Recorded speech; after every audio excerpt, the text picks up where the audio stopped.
গাছে বেড়ে লাগাই দিব গাছের কড়াই এবার মজা কোথায় নিব তাই চল বলে গাছে বেড়ে লাগাই দিব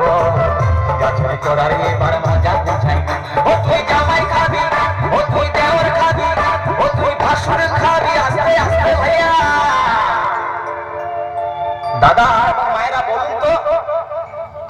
জামাই খাবি বিটি খাবি দেওর খাবি ভাসুর খাবি সব খাই দিও একটা ঝিঙ্গার জন্য তো মায়েরা তো বলতে পারবে কোন গাইতে বাকি রইল বলুন তো মায়েরা ও তুই ভাতারে খাবি হরি বল ওই আমার ঝিঙ্গার